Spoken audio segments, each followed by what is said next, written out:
Welcome back to another exciting YouTube video. And what we are talking about today is taking minimal knowledge and tying the entire pentatonic scales together on the fretboard.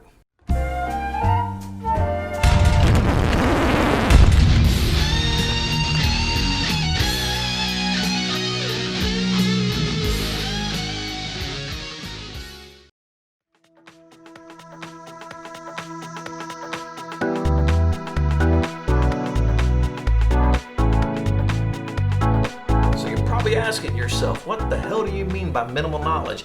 Actually, that's what I'm talking about. We're going to use minimal knowledge and we're going to tie this entire fretboard together. We're going to make this extremely easy, and this is kind of how I learned how to do it. Because, I did what everybody else did when I first started playing guitar. I would sit there and just play the patterns over and over, trying to memorize them, then I'd move to the next pattern, then the next pattern, the next pattern. And did that help? Yeah, obviously that helped, but I spent a lot of time when there was a way to accelerate that learning curve.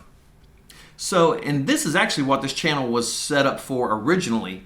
I kind of got sidetracked on on doing some guitar repair stuff. I did a few reviews, and then I did a big thing on tone, on guitar tone. So I kind of got sidetracked a little bit on that, and the channel was originally set up for this.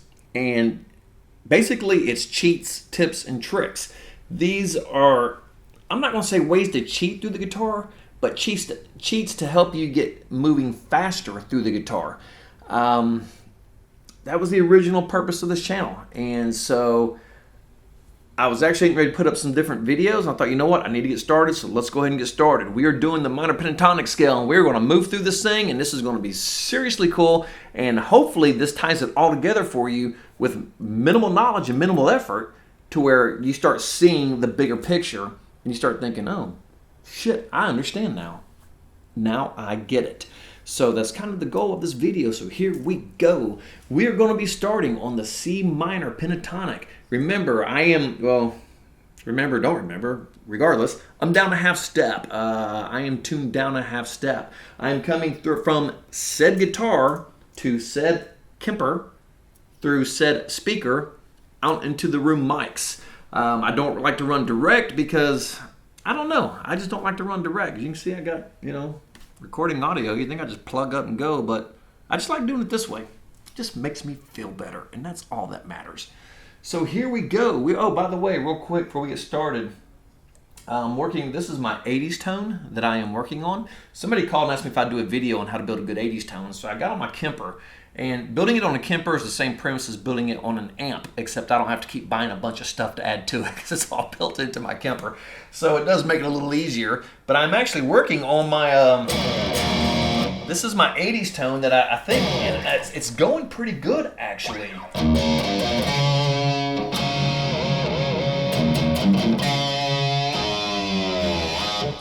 I think I'm getting it pretty tight. So look for that video. That one will be coming up once I get through tweaking around on all this stuff. So here we go. We're going to do this in C. We're going to do this in C minor pentatonic. So we're actually going to start on the 8th fret on the low E string right here. So you know the pentatonic scale. And just in case you don't, we're going to go ahead and cover it. Now this is the position everybody in the world knows. I'm not going to call these positions as in position 1 pentatonic scale, position 2 pentatonic scale, position 3 pentatonic scale. We don't care about that. When I'm talking about position 1, I'm referring to the root note in that finger, position 1. So before we go into the shape, when I say position 1, we're talking about the root note. So we got 1, 2, 3, 4. 1, 2, 3, 1, 2, 3, 1, 2, 3. That's how I'm going to refer to this, and you'll understand why here in a second. Because you really don't care what position you're playing in. That's completely irrelevant. All you care about is knowing the neck and knowing that where you're at is the right place you're supposed to be. That's all you care about. You don't care if you're playing in the 1st position pentatonic or the 3rd position pentatonic. Who cares? So, but this is the most familiar box that we're getting ready to run over right here. So it's a 1-4. And why is it a 4? 1, 2, 3, 4. One finger per fret. You got a 4 fret span here. 1, 2, 3, 4. So we got 1, 4, 1, 3, 1 3, 1 3, 1 4, 1 4. That is the box everybody in the world plays in and everybody knows. And let's face it, you can play 90% of every guitar solo written in this world in the minor pentatonic scale. Eddie Van Halen just wears it out. Love Eddie Van Halen, except he loves throwing in the blue note, and he especially loves doing it right here.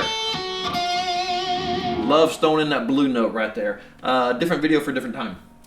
So, like I said, on that being said, 1 1 4, 1 3, 1 3, 1 3, 1 4, 1 4. Going backwards. 4 1, 4 1, 3 1, 3 1, 3 1, 4 1. Okay, so now you know that word, even if you don't know that. And if you don't know it, that's fine. Not going to make a big difference for what we're doing here. So all we're concerned about primarily are these first 3 strings right here. The rest of this we can find. And we're going to build it just for the simple fact that we know this. So you're probably saying, well, how are we going to put all this together from just those 3 little things that we're playing? Simple. Okay, we're always going to start on the C. The C, our root position, that's always going to be our 1 position. No matter where we're at on the fretboard, that's always going to be our 1 position. It's always going to be our root, in this case the C. Or if we were doing this in A, the root would be A, obviously. So let's take the C. So all we need to know is 1 4, 1 3, 1 3. All right, so why do we need to know this? Well, when we play 1 4, 1 3, 1 3, we're going to end on our octave. How do you find the octave? Go up 2, down 2. And of course, when we get to the B string, that rule changes. We'll go over that. So, if we play 1 4, 1 3, 1 3, now we're at our 1 position here. We're back at the root. So, now, if we're at our root, we know that it's a 1 4. That's all it can be. And we know what's below it is a 1 3. That's all it can be. And what's going to be below that? Another 1 3, except we're at the B string, so we have to shift. Because that's all it can be. So if we get our root, we go up an octave, and we play from this root 1 4 1 3 1 3. When we go to this root, it's 1 4 1 3 1 3. Plus the shift because of the B string. So we're back at C. We're back at our root here. And then we're still going, we're going down the fretboard. Well, we're going to run out of strings. That's fine. Because it's just as equally easy to build it back up. So we know we're at a 1 4 here. Because this is our root. This is our 1. 1 2 3 4. So it has to be a 1 4.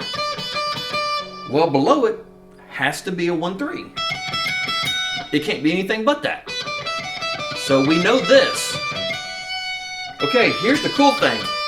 As long as you're not on the low E, when you find your root at 1 4, the string above it has to be a 1 4.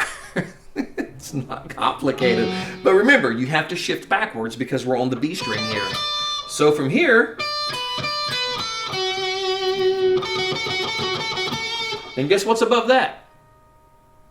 A 3 1. So just off knowing such a little bit of knowledge, all we really understand is this. But we've tied all this together just from knowing that. Because what we've done is we've gone 1 4 1 3 1 3, found our octave, 1 4 1 3 1 3, found our octave. Now we got 1 4 1 3, but we know above the 1 4 has to be another 1 4. So we've just tied all this together just from knowing that. Okay, well, what about the rest of all this? Okay, well, the rest of it's pretty standard fare stuff because you can build frontwards or backwards just simply knowing the rules. You can build it up or down. As long as you know the rules, the rule is never going to change. So let's go ahead and complete this one out here. We know this position. So let's find our octave. So let's go ahead and finish this one out. We know above this has to be a 1/4. And we know whatever we do on this string, we have to replicate on this string. So,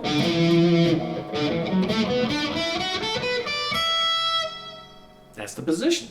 So, finding our C, go to our octave. We know below it is a 1/3, so we automatically know this one's a 1/3 because this one's a 1/3.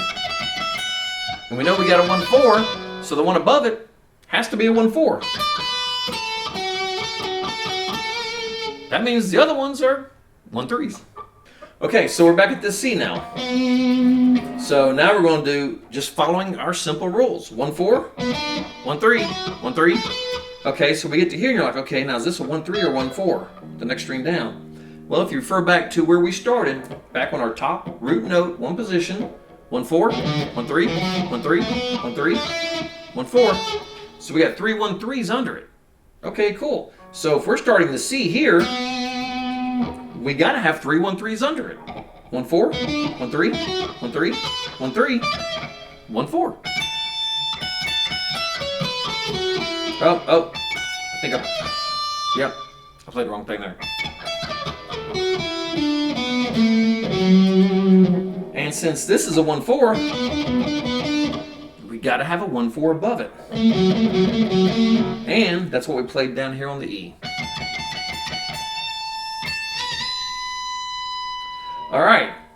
So with that little bit of knowledge, we literally tied this entire thing together, and we could take it all the way up. I got a 24 fret guitar here. I can take it all the way up just by knowing 1/4, 1/3, 1/3. I can tie the entire fretboard together just by finding my octaves.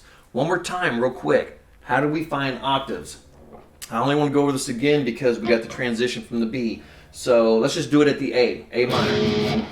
Octaves go up 2, down 2, octave. Now when we get to this octave, we got to go up 2, down 2, up 1.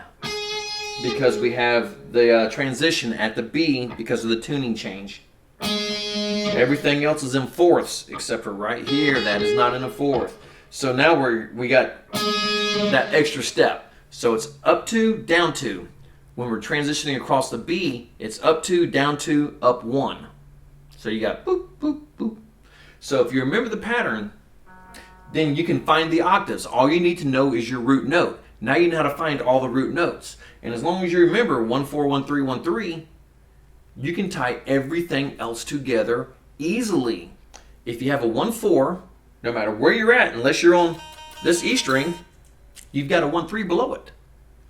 If you're at a 1/4, no matter where you're at, unless you're on this E string, you got a 1/4 above it. And the rest of it's easy to tie in. If you're descending from the 5th string, you know you've got a 1/4, 1/3, 1/3, 1/3, 1/4. With a shift, of course. Which leaves, this is the only string you need to worry about. Well, if you got a 1/4 here, since you're not on this string, the string above it is also a 1/4. And that's how you tie it all together. It's not complicated. And I gotta be honest, I played guitar for years and never thought about it. It wasn't until I started teaching guitar that I kind of started wrapping my brain around all these concepts. How am I going to explain this to a 7-year-old kid who's never even held a guitar? How do I get him to understand? Because what I don't want him doing is sitting here and arbitrarily spending days going.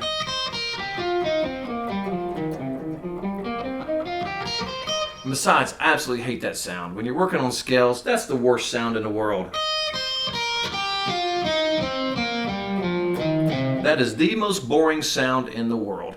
At least with working on major scales, you know, you get to do a little more cool stuff, you know, when you're running 3 notes per string. So that's how you tie it all together. And it's simple. Put a little practice in it. What I would do is, and what I did is I started at A. And I would go, find my root, find my root. Then I would start building back up. Then I would go to B. Find my root. Then I find my root. Then I start building back up. Then I just kept moving up the fretboard. A, B, C, D, E, F, G. Went through the whole series of them. Go to E. Find your root. Here's your root. And what you'll quickly realize is that building these is actually not that hard. And once you can start visualizing them, and now all of a sudden, let's say you're playing in anything. Well, let's just say we're soloing in C minor, you know, and you do the typical. Let's go to some lead channels. And let's say you do the typical, you know, or whatever you want to do. But you know what? You're like, oh man, I'm just so tired of playing that right there. I need to play it somewhere else. Well, it's very easy to visualize the C down here, because here's your root. So you already know your pattern.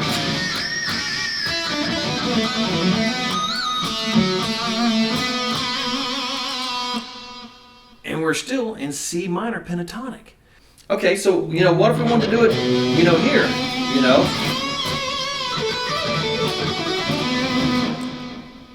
C minor pentatonic, you know?